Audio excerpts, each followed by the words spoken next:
Pour ce que l'Esprit veut nous donner ce soir, je vais vous inviter à tourner dans les Actes au chapitre 12.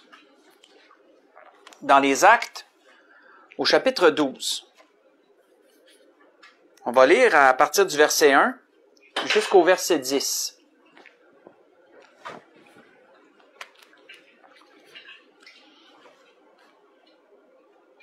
Dans les Actes au chapitre 12, si on débute au verset 1 jusqu'au verset 10.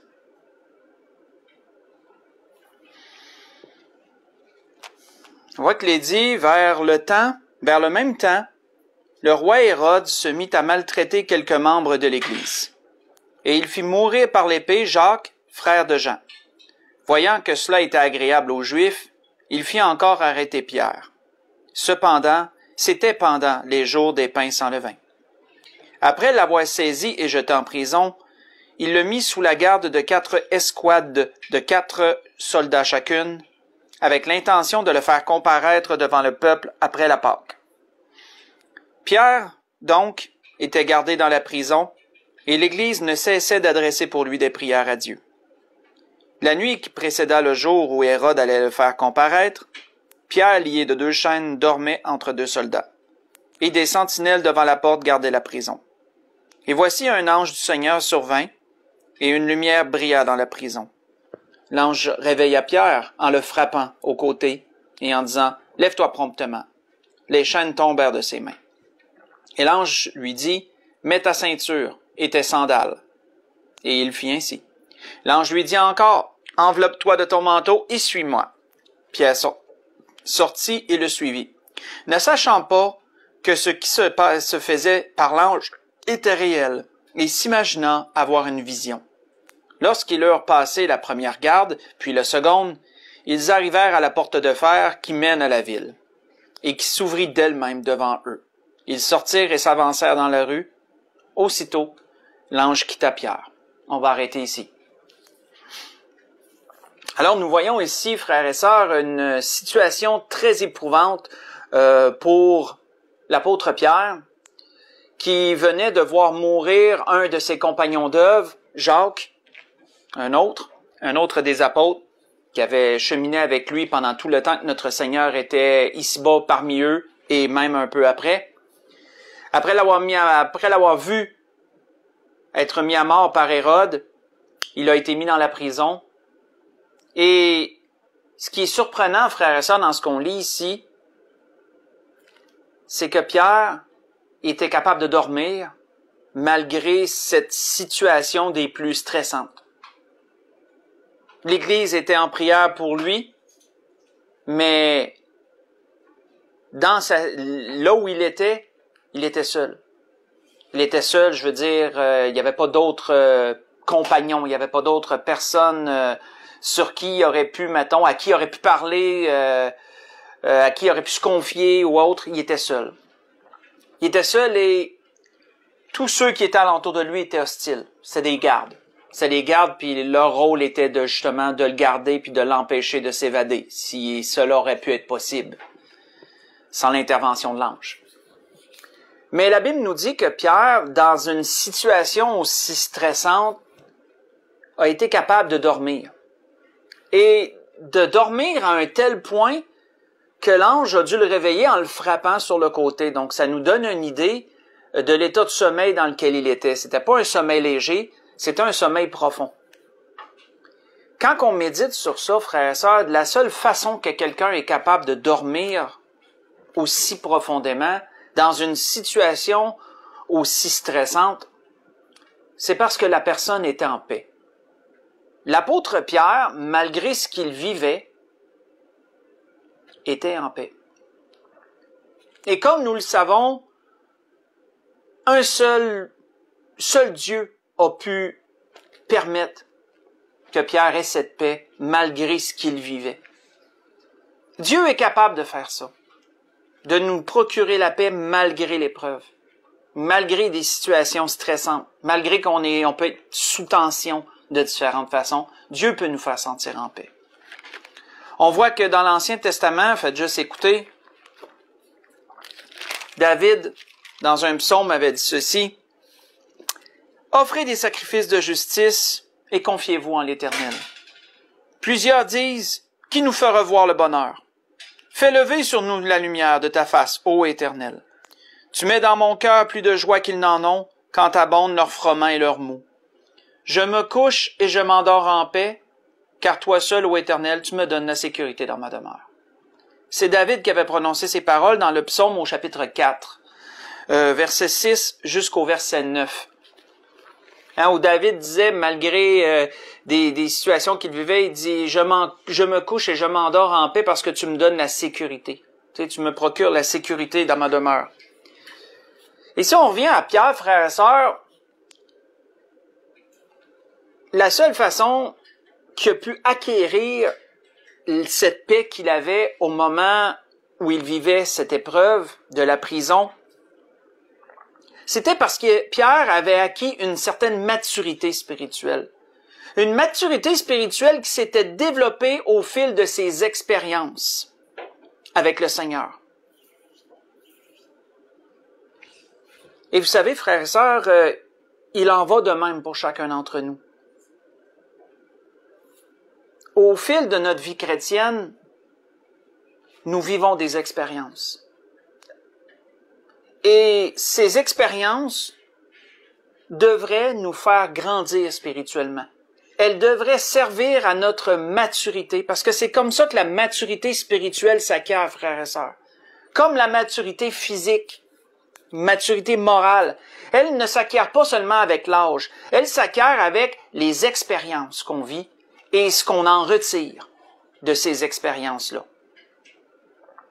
Pierre, pour en arriver au point où il était spirituellement parlant, avait vécu beaucoup d'expériences avec le Seigneur. Il avait acquis une maturité spirituelle qui lui permettait d'être capable de vivre, de surmonter les épreuves qu'il vivait, avec un aplomb, avec une certaine paix. Une grande paix, je dirais. Mais quelles expériences Pierre avait-il vécues avec le Seigneur? On peut en énumérer plusieurs. Parce que le parcours de Pierre dans les évangiles est très, comment je pourrais dire, est très développé. Pierre est l'apôtre duquel il nous est plus parlé dans les évangiles. On peut voir Jésus, je parle d'apôtre bien sûr, on voit Jésus, on voit les apôtres, mais Pierre est celui qui est le plus souvent cité parmi les apôtres, et c'est pas pour rien. Il a vécu toutes sortes de choses avec le Seigneur qui l'ont fait maturer spirituellement. Ça s'est pas fait tout seul, frères et sœurs. Pierre en est pas venu à être capable de vivre des épreuves, des tensions tout en étant en paix, comme par magie. C'est pas venu tout seul.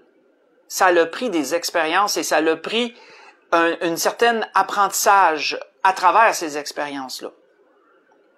Voyons certaines d'entre elles. Commençons au début, bien sûr, là où il a vraiment rencontré le Seigneur, là où il a vraiment vécu sa première expérience avec le Seigneur. On revient souvent à cet endroit, mais c'est important d'y revenir encore ce soir.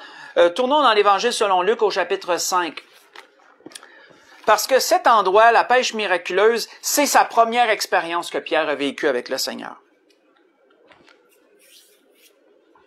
Avant cela, il n'en avait qu'entendu parler, mais il n'avait jamais vraiment vécu de choses avec le Seigneur. Et là, il a vécu cette première expérience. Dans Luc chapitre 5, si on lit à partir du verset 1, on lira pas au complet, mais on va lire jusqu'au verset 9. Il nous a dit quoi? Il nous a dit, comme Jésus se trouvait auprès du lac de Génézareth, et que la foule se pressait autour de lui pour entendre la parole de Dieu, il vit au bord du lac 2 barques, d'où les pêcheurs étaient descendus pour laver leurs filets. Il monta dans l'une de ces barques, qui était à Simon, et il le pria de s'éloigner un peu de terre. Puis il s'assit, et de la barque il enseignait la foule. Et lorsqu'il eut cessé de parler, il dit à Simon, « Avance en pleine eau, et jetez vos filets pour pêcher. » Simon lui répondit, « Maître, nous avons travaillé toute la nuit sans rien prendre. Mais sur ta parole, je jetterai le filet. » Et l'ayant jeté, ils prirent une grande quantité de poissons, et leur filet se rompait. Ils firent signe à leurs compagnons, qui étaient dans l'autre barque, de venir les aider. Ils vinrent, ils remplirent les 2 barques au point qu'elles s'enfonçaient. Quand il vit cela, Simon tomba aux genoux de Jésus et dit, Seigneur, retire-toi de moi, parce que je suis un homme pécheur. Car l'épouvante l'avait saisi, lui et tous ceux qui étaient avec lui, à cause de la pêche qu'ils avaient faite. On va arrêter là. Vous savez, frères et sœurs, ce qui a poussé Pierre à se jeter à genoux auprès du Seigneur, devant le Seigneur, je veux dire, lorsqu'il a vu la grandeur de la puissance de notre Seigneur, lorsqu'il a vu la grandeur du miracle qui s'est passé, c'était parce qu'il s'était tellement senti indigne. Pourquoi? Parce qu'il n'avait pas vraiment cru le Seigneur.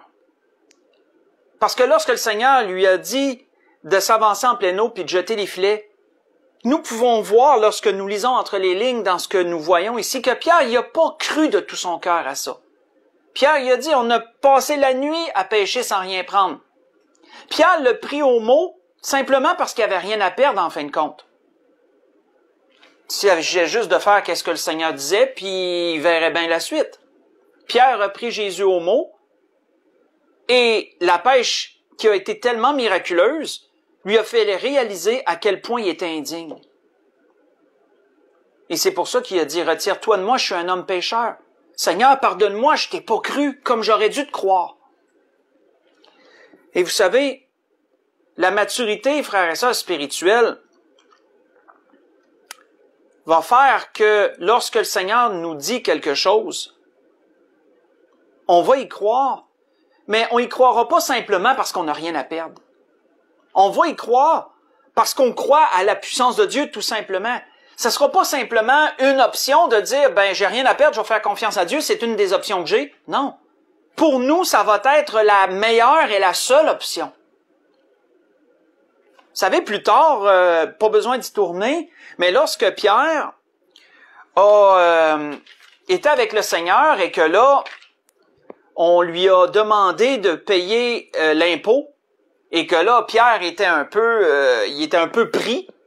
Pierre est allé voir le Seigneur, puis il dit devant là le Seigneur qui savait toutes choses, a dit à Pierre, il dit que t'en sembles, Pierre, est-ce que les fils doivent payer l'impôt à leur peuple et tout? Et là, Pierre, ben, il dit non, les enfants en sont donc exemptés. Mais Jésus disait, hein, pour pas les scandaliser, là, qu'est-ce qu'il avait dit à Pierre? Il dit, tu vas aller à la mer, tu vas jeter l'hameçon, puis tu vas, le premier poisson que tu vas prendre, il va avoir un statère dans sa bouche. Prends-le, puis il va l'amener. Puis il paye l'impôt dans le fond pour moi. Et vous savez ce que je vous cite là comme exemple, qui est dans Matthieu 17, verset 24 au verset 27, si vous voulez le prendre en note. Ben, on peut voir à travers ça que Pierre s'est exécuté sans questionner.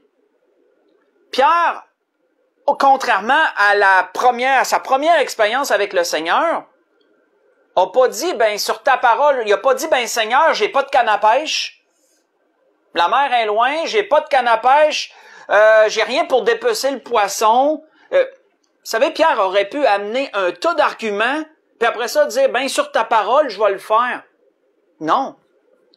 On voit que Pierre s'est exécuté directement. Pourquoi?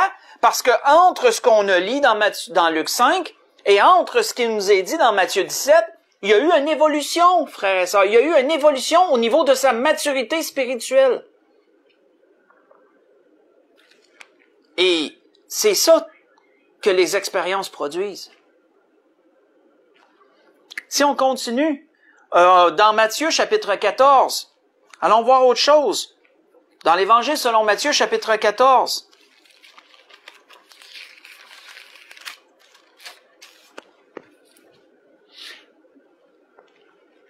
Matthieu chapitre 14, si on lit à partir du verset 22,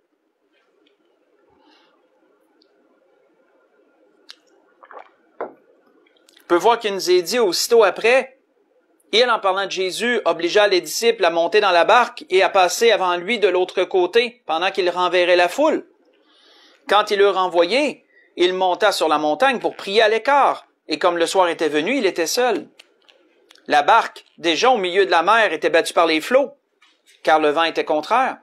À la 4e veille de la nuit, Jésus alla vers eux, marchant sur la mer. Et quand les disciples le virent marcher sur la mer, ils furent troublés et dirent, c'est un fantôme. Et dans leur frayeur, ils poussèrent des cris. Jésus leur dit, aussitôt, rassurez-vous, c'est moi, n'ayez pas peur.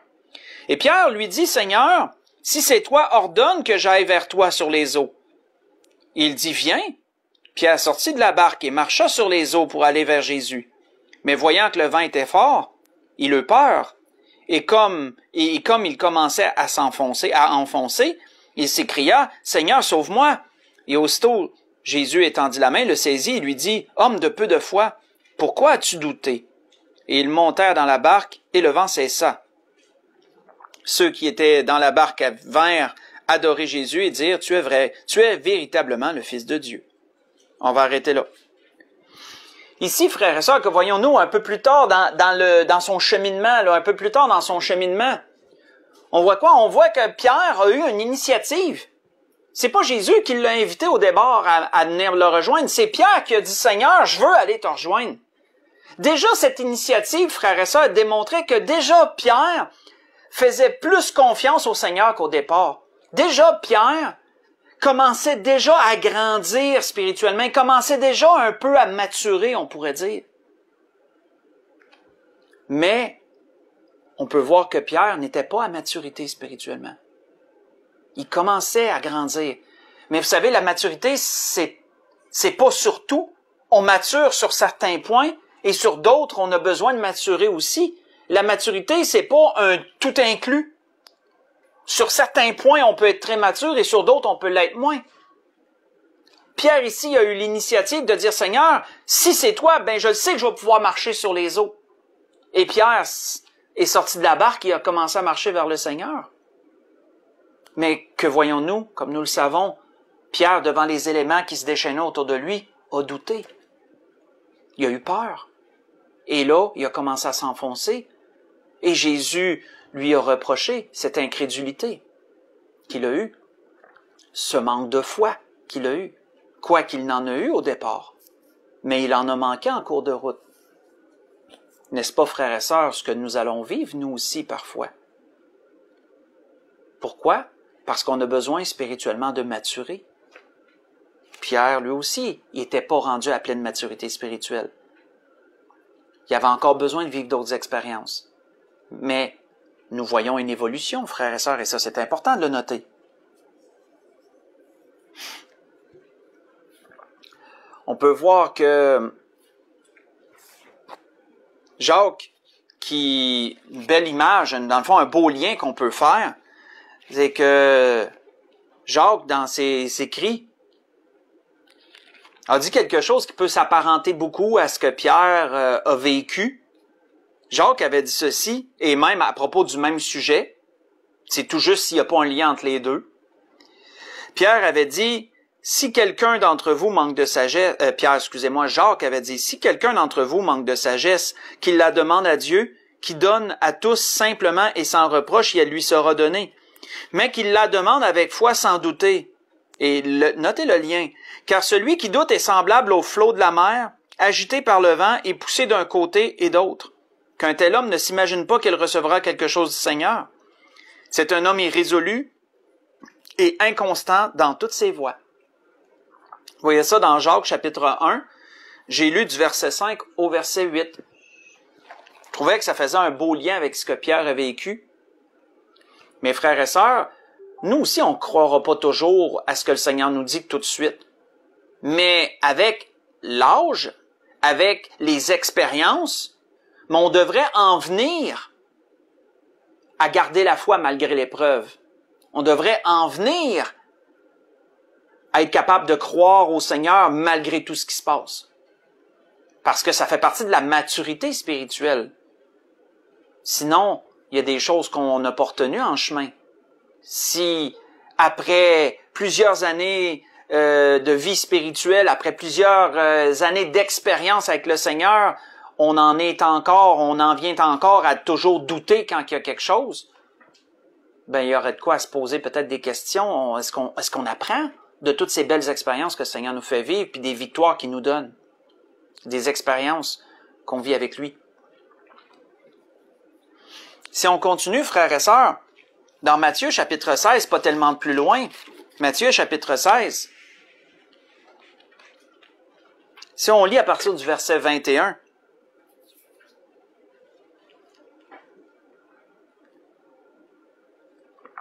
après que Dieu ait révélé à Pierre que Jésus était le Christ et que Pierre a fait la première confession, on a parlé de ça dernièrement, après que Pierre a fait la première confession comme de quoi Jésus était le Christ, et qu'ensuite le Seigneur a parlé de l'Église, et sur quoi qu'elle serait bâtie, etc.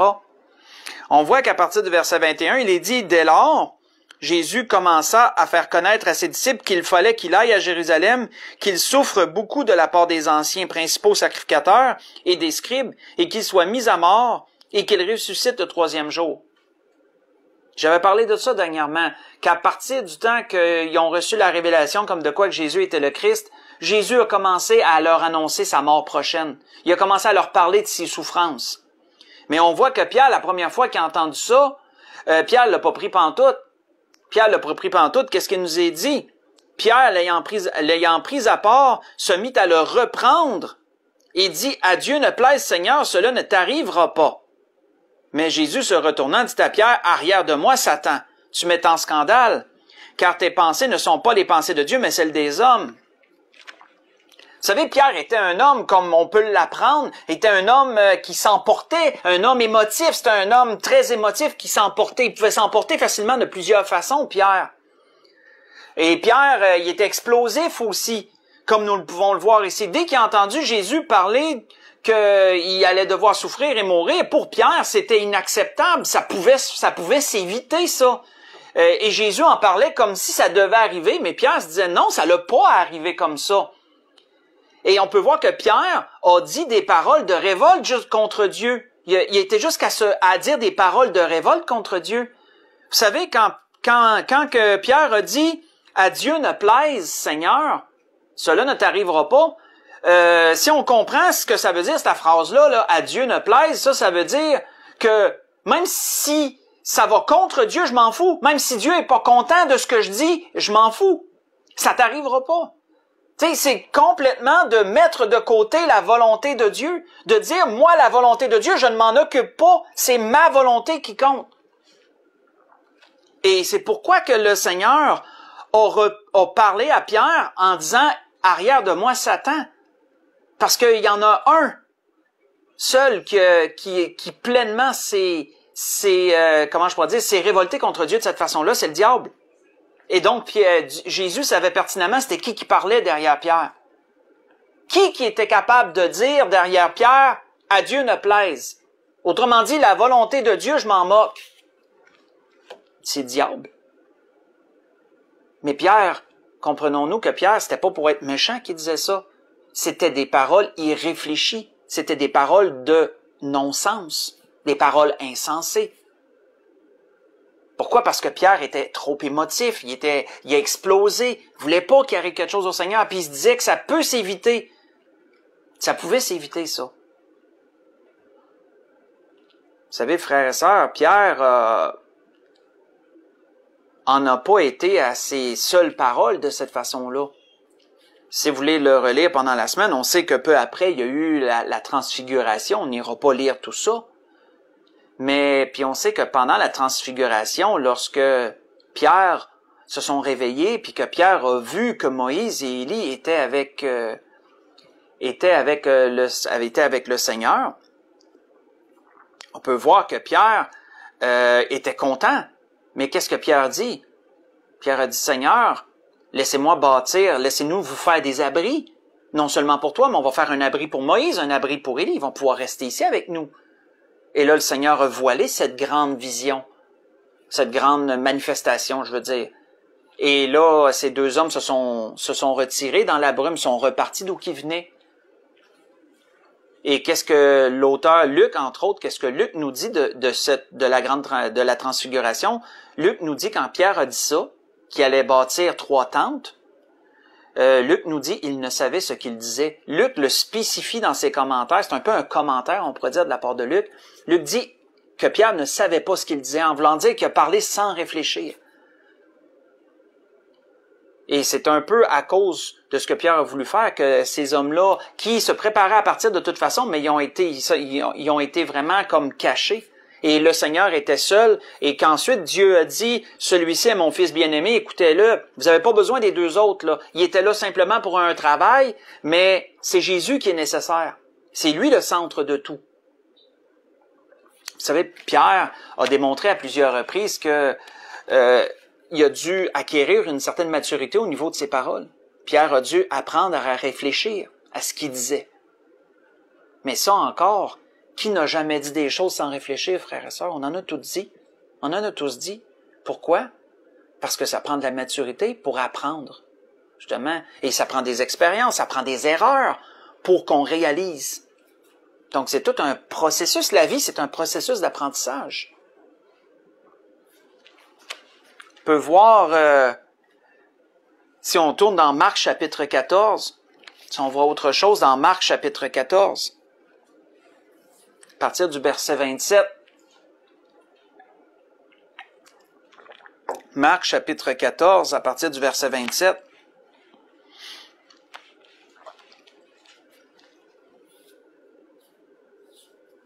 Lorsque Jésus a annoncé à Pierre, pas rien qu'à Pierre, mais à tous les disciples, qu'il arriverait quelque chose, là, très prochainement, qu'il serait en scandale pour tout le monde, puis que tout le monde l'abandonnerait, puis il se retrouverait seul. Qu'est-ce qu'il nous est dit dans Marc chapitre 14, à partir du verset 26, verset 27, on peut lire verset 26, là, c'est après, dans le fond, c'est après la Pâque. Après avoir chanté les cantiques, ils se rendirent à la montagne des Oliviers. Jésus leur dit, « Vous serez tous scandalisés, car il est écrit, je frapperai le berger et les brebis seront dispersées.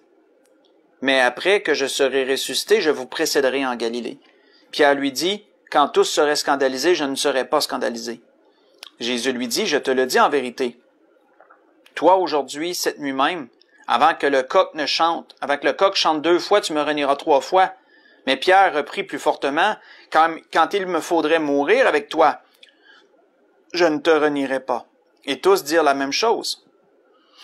On peut voir, frères et sœurs, dans ce qu'on vient de lire ici, que Pierre était souvent en avant. Hein? C'était souvent celui qui était au devant pour dire des choses, pour faire des choses. Pierre était souvent le premier en avant pour agir. Et Pierre a été le premier à déclarer que lui, il avait confiance. Il avait confiance et il n'est pas question, puis même si tous ceux-là en arrière de moi vont te renier, moi je te renierai pas. Et Pierre avait une confiance jusqu'à l'orgueil envers ses propres capacités. Et c'était pas encore pour mal faire. Il se croyait vraiment capable. Mais frères et sœurs, comme on le sait, Pierre a été celui qui a renié le Seigneur 3 fois. C'est pas tous les disciples qui ont renié le Seigneur 3 fois. Eux se sont dispersés, puis on ne sait pas pour la plupart où est-ce qu'ils sont allés. On sait que Jean, il était avec Pierre pendant un temps, puis après ça, Jean est parti, puis Pierre s'est retrouvé au milieu d'un groupe de personnes autour d'un feu. Et que c'est là que Pierre a été mis sous pression.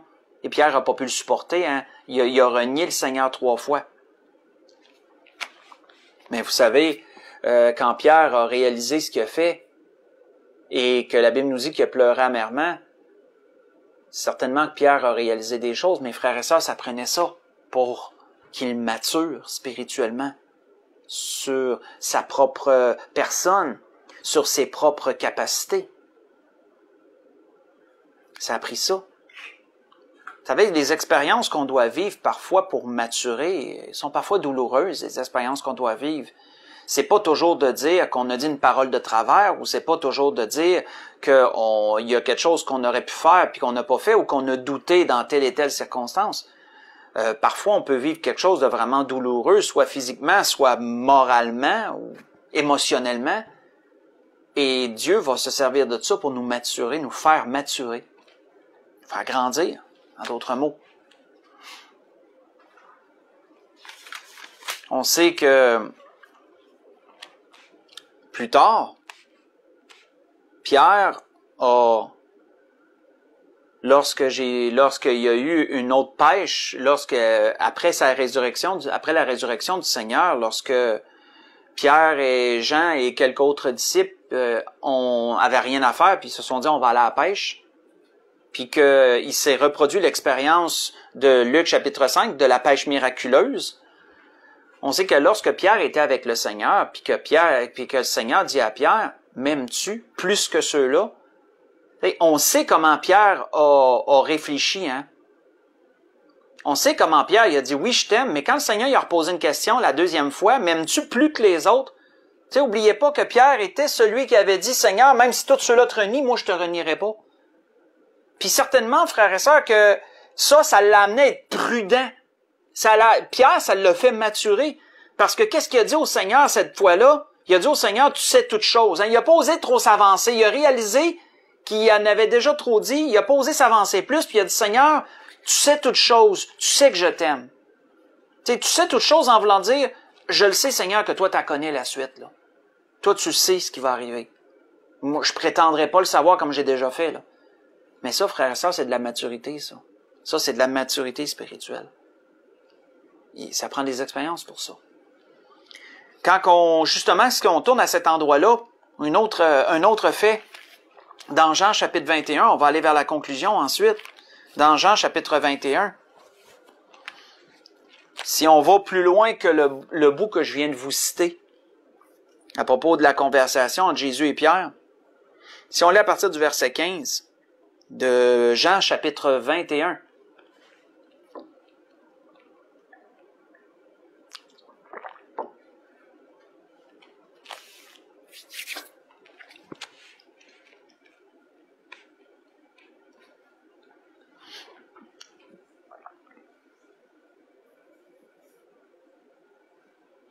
Jean chapitre 21, excusez pas à partir du verset 15, on va lire à partir du verset 20.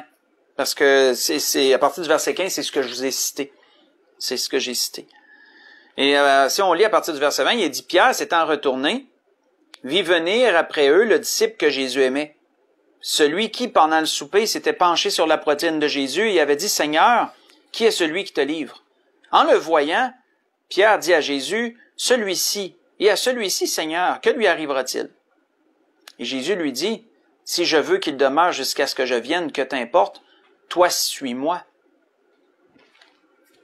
Et vous savez que même rendu là, frère et sœur, Pierre, il y avait encore des choses à apprendre. Hein? Même rendu là, on peut voir que Pierre, il était trop curieux. Pierre a voulu s'occuper des autres. Il n'a pas regardé à son propre cheminement. Il a voulu savoir ce qui arriverait avec Jean, puis ça ne le regardait pas vraiment. Ça regardait le Seigneur, le rôle que le Seigneur voulait donner à Jean. Et c'est pour ça que le Seigneur a dit à Pierre, ben, que t'importe, autrement dit, occupe-toi pas de lui, occupe-toi de toi. Toi, suis-moi. Occupe-toi de tout ce que toi, tu peux faire pour me suivre. Mais Jean, tu sais, occupe-toi-en pas. Pas en voulant dire, ignore-le, aime-le pas, etc. Non. En voulant dire, c'est pas ton rôle. Occupe-toi de ton rôle à toi. Moi, je vais m'occuper de Jean. Puis, il a son rôle à lui aussi. Vous savez, frères et sœurs, juste pour faire une citation de l'apôtre Paul avant de conclure, l'apôtre Paul, ce qu'il avait déclaré à propos de lui-même, un peu avant qu'il s'en aille à Jérusalem et que là, lui aussi, l'apôtre Paul allait souffrir pour le Seigneur, il a dit, mais je ne fais pour moi-même aucun cas de ma vie, comme si elle m'était précieuse, pourvu que j'accomplisse ma course avec joie et le ministère que j'ai reçu du Seigneur Jésus d'annoncer la bonne nouvelle de la grâce de Dieu. Hein, dans Actes chapitre 20, verset 24. En voulant dire que Paul s'occupait de son propre ministère à lui, puis il faisait aucun cas de sa vie comme si elle y était précieuse, pourvu que je fasse ce que j'ai à faire, pourvu que je fasse le rôle pour lequel le Seigneur m'a appelé, puis que j'aille jusqu'à la fin de ma course avec joie. C'est ça qui est important. Dans tout ce qu'on a lu, frères et sœurs, on a vu brièvement des expériences que Pierre a vécues. Le message de ce soir se fixait sur le Seigneur, bien sûr, parce que c'est avec le Seigneur, même encore aujourd'hui, même si notre Seigneur est au ciel, on n'oublie pas que son esprit habite en nous, et par le biais du Saint-Esprit, Dieu et Jésus habitent en nous. Ils nous suivent, ils sont avec nous à tout moment de notre vie. Et donc, c'est avec eux qu'on vit encore ces expériences. C'est avec le Seigneur qu'on vit encore nos expériences aujourd'hui, même si on ne le voit pas physiquement à côté de nous. Et dans ce qu'on a vu brièvement, on a vu que Pierre a vécu plusieurs expériences et on a vu une certaine maturité s'acquérir avec le temps. Parce que c'est par les expériences, frères et sœurs, qu'on grandit. C'est les expériences qui nous font maturer. C'est ce qu'on en retire. Et on peut, si on voulait tourner avec moi pour conclure dans 1 Pierre 5, dans 1 Pierre 5, on peut voir que Pierre avait compris ces choses. Pierre en est venu à être un homme droit pour Dieu, un homme qui se tient debout pour Dieu. Pas infaillible, personne ne l'est. Mais un homme avec une maturité spirituelle. Vous savez, maturité ne veut pas dire être infaillible non plus, là. Mais maturité veut dire qu'on a appris des choses qu'on a vécues avec le Seigneur. Puis qu'on a grandi. On a grandi à travers ça.